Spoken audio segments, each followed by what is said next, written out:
नमस्कार मित्रों, topper squad में आपका स्वागत है। आरएस मेंस एग्ज़ाम के सिलेबस एनालिसिस और रणनीति के इस दौर में आपके प्रश्न पत्र फर्स्ट के बाद हम आज जो सेकंड पेपर है हमारे आरएस मेंस का, उसके सिलेबस पर हम चर्चा करने के लिए आज उपस्थित हैं। फर्स्ट पेपर का जो सिलेबस एनालिसिस है वो आप आई बटन पर क्लिक करके उस वीडियो में आप देख सकते हैं। सेकंड पेपर की हम चर्चा करें तो देखिए यहाँ पर कुछ हमने प्रश्नों की संख्या का अंकवार विवरण दिया है कि कितने क्वेश्चंस आपके छोटे आएंगे, कितने क्वेश्चंस 5 नंबर वाले, कितने क्वेश्चंस 10 नंबर वाले आएंगे। इन क्वेश्चनों के अनुसार जो अपना टोटल है वो 200 मार्क्स है। ईच पेपर 200 मार्क्स का है, तो वो कोई अपने को इशू है नहीं।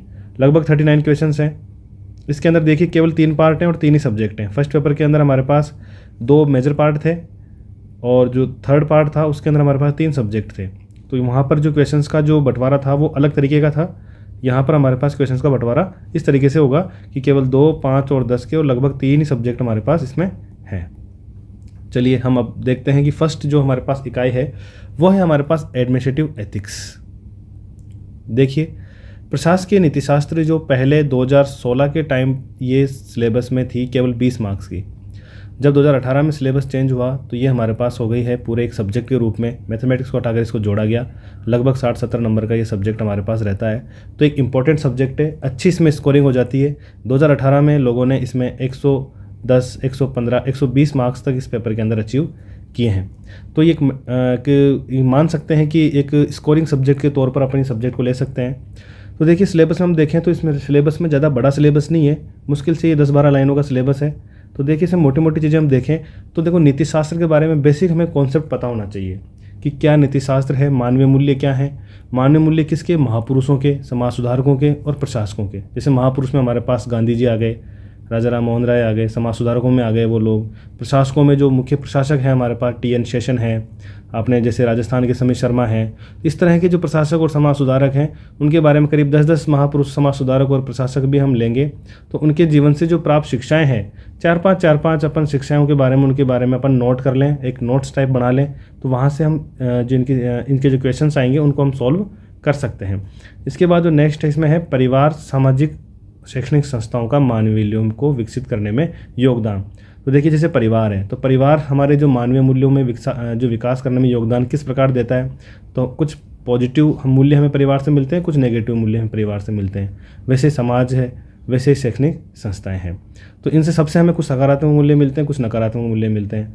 परिवार से जैसे आपके भाई बहन से, माता पिता से, दादा दादी से, सबसे जो मूल्य मिलते हैं उनके बारे में हमको विचार इसमें चर्चा करनी है।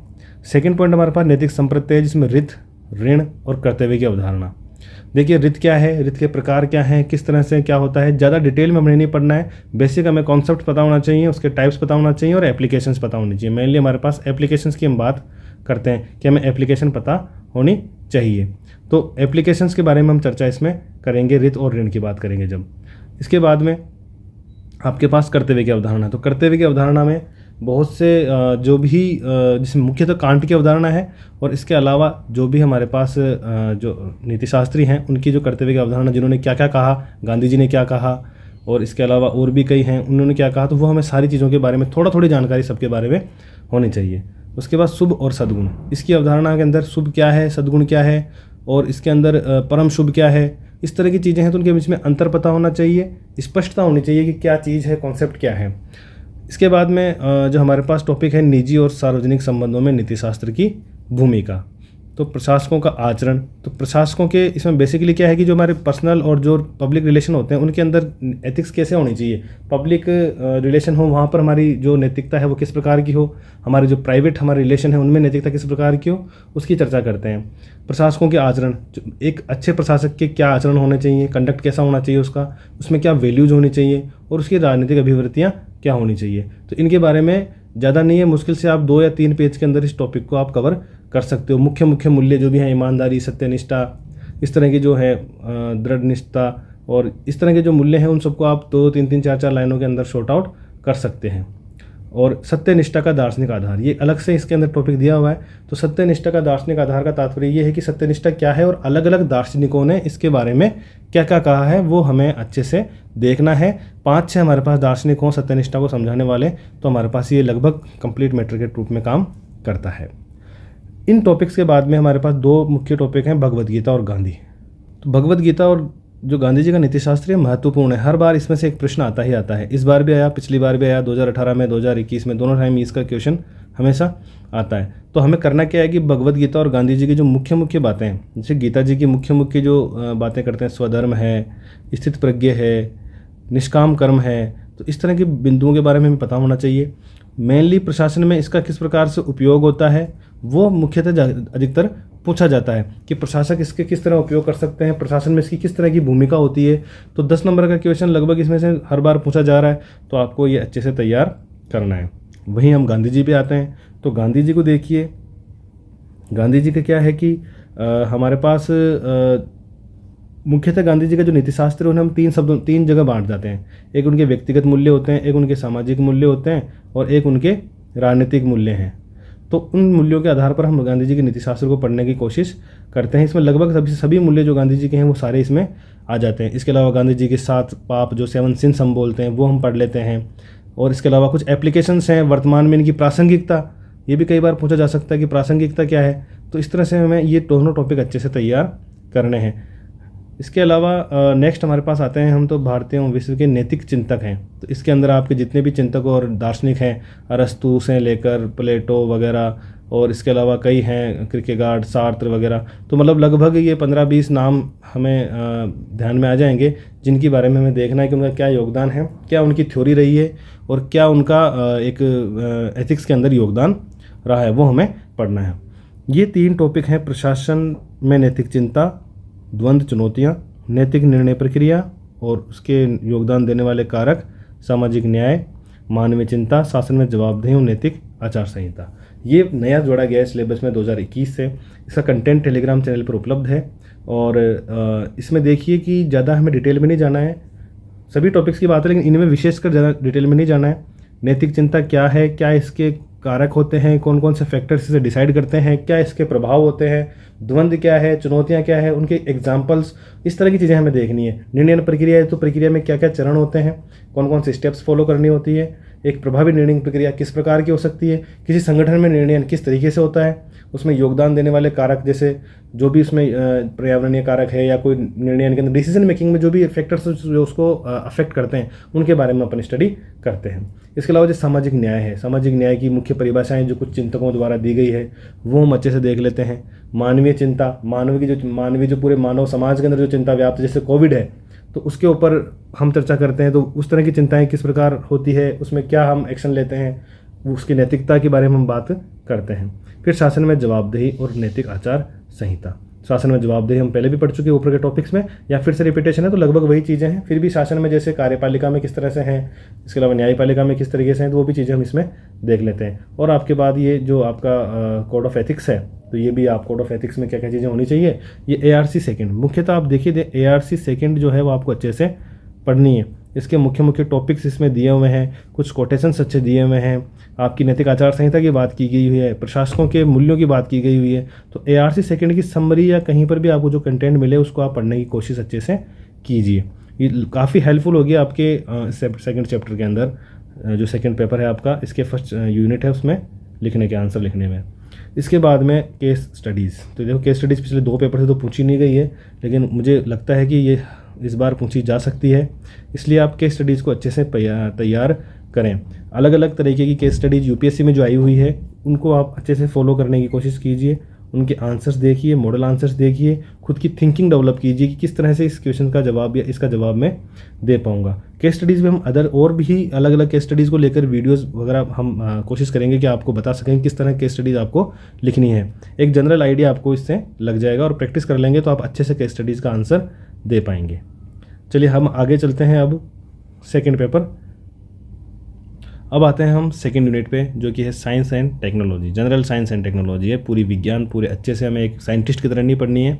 जनरल साइंस आपको पता होने चाहिए। सिलेबस में टॉपिक बहुत ही, मतलब ये मान के चलिए कि इतने व्यवस्थित दिए गए हैं सिलेबस के अंदर कि आपको ज़्यादा हर कहीं जाने की ज़रूरत नहीं है। आप ज़्यादा से ज़्यादा आप 9th से लेकर जो 12th तक की बुक्स है, मेनली तो 9th और 10th की NCERT की बुक्स या राजस्थान बोर्ड की बुक, और 11th 12th की कुछ जो टॉपिक्स हैं वो आपको देखने हैं कि कुछ टॉपिक उसमें दिए हुए हैं। बाकी 9th 10th की किताब में आपको लगभग अधिकतर टॉपिक्स जो जनरल साइंस के हैं वो आपको मिल जाएंगे।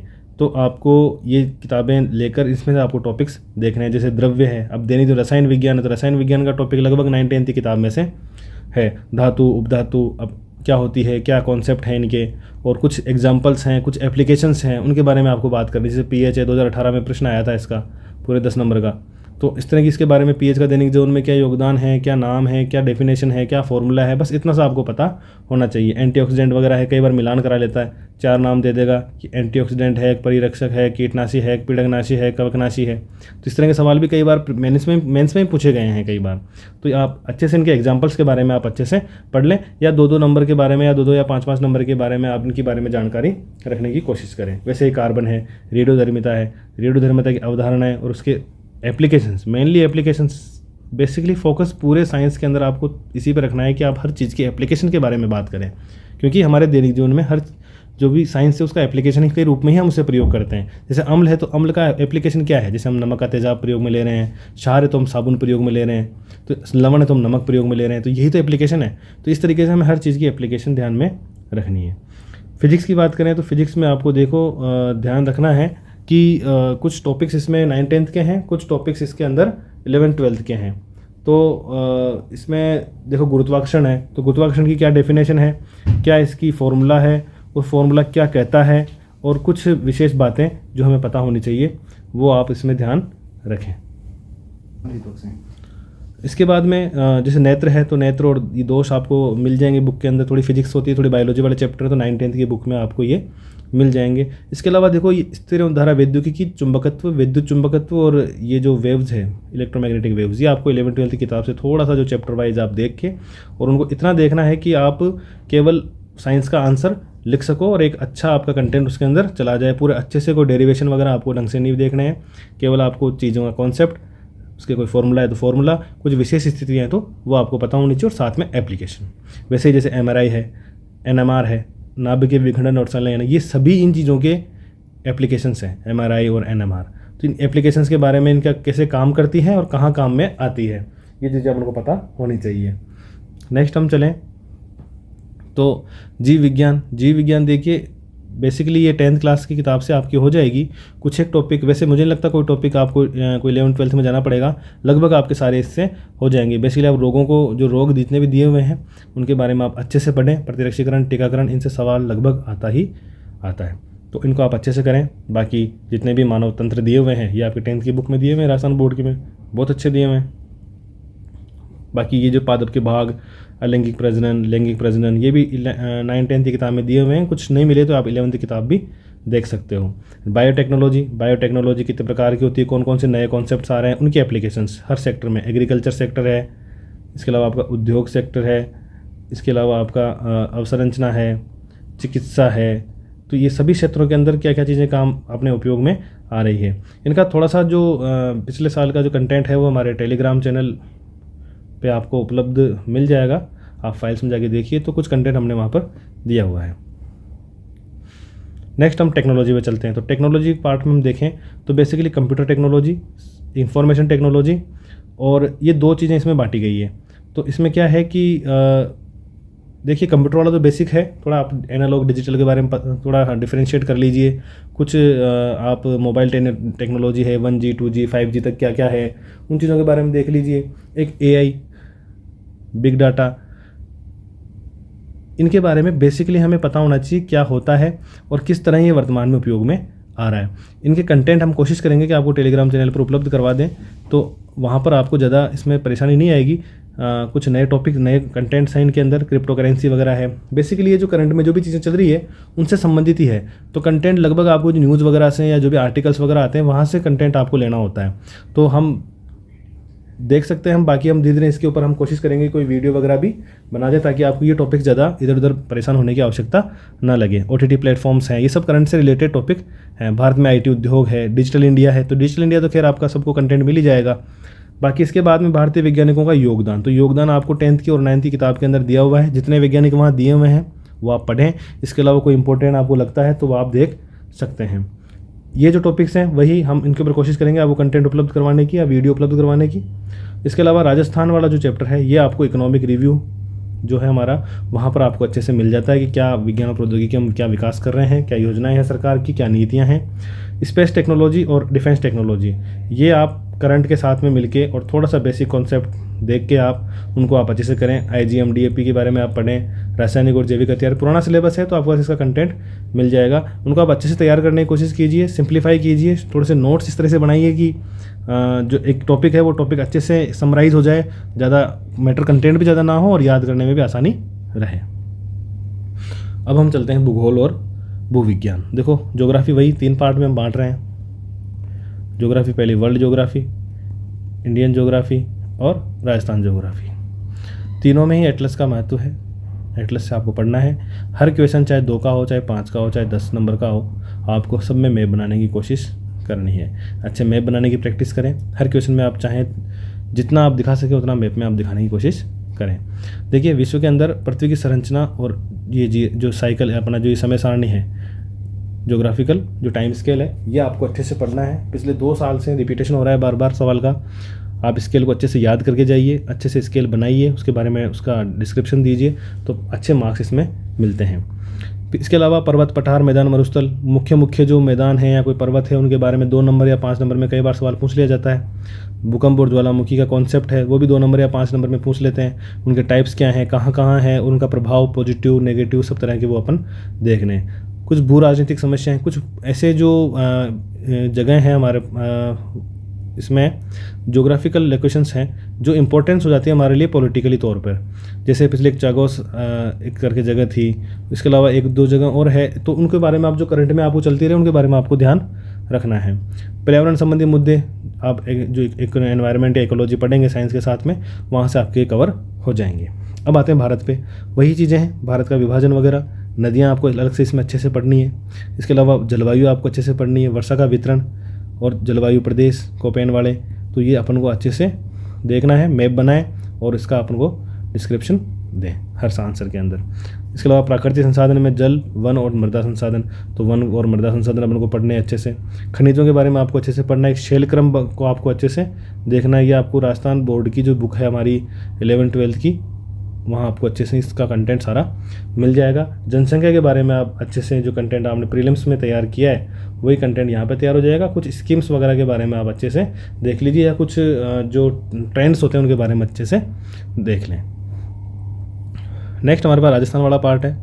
तो राजस्थान वाला पार्ट देखिए इंपॉर्टेंट है, अधिकतर क्वेश्चंस यहाँ से भी बनते हैं, लगभग चीज़ें वही है। यहाँ राजस्थान के पर्सपेक्टिव से हमें पढ़ना है अच्छे से। आपको खनिज वाली चीज़ें, इसके अलावा आप वन्य जीव और जैव विविधता वाली चीज़ें, नदियाँ और झीलें, जलवायु और ये चीज़ें हैं जो लगभग हम प्रीलिम्स में पढ़ते हैं, वही चीज़ें इसमें होती है। थोड़ा सा इनके महत्व, प्रभाव, ऐसी चीज़ों पे फोकस करें जो मेंस के अंदर लिखने के लिए हमें अलग से पढ़नी है। भाई अब जो फैक्ट्स और जो चीज़ें हैं वो सब प्रीलिम्स वाली ही काम में आ जाएगी।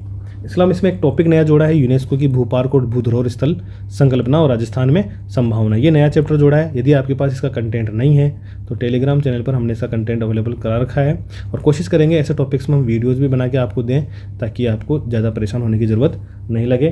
तो इस तरह से ये राजस्थान का भूगोल है, उसका सिलेबस जो आप पढ़ रहे हो प्री में लगभग वही है, तो आप अच्छे से चीज़ों को कोशिश करें। इसके अलावा हमने जो आंसर्स लिखने के लिए है कि किस प्रकार आप अच्छे आंसर्स लिखें, तो इसका एक वीडियो हम अपलोड करने की कोशिश कर रहे हैं कि आप किस तरह से 2 नंबर के क्वेश्चन में आप क्या क्या कंटेंट दें, 5 नंबर के क्वेश्चन में आप क्या क्या कंटेंट दें, 10 नंबर के क्वेश्चन में आप क्या क्या कंटेंट दें, ताकि अच्छे से हम आंसर जो हमें हमारी नॉलेज है उसको हम समराइज़ करके एक अच्छे आंसर के अंदर अपन दें ताकि हमें अधिक से अधिक मार्क्स मिल सके। तो धन्यवाद दोस्तों। अब हम 3rd पेपर के लिए भी 1-2 दिन के अंदर आपके पास उपलब्ध होंगे।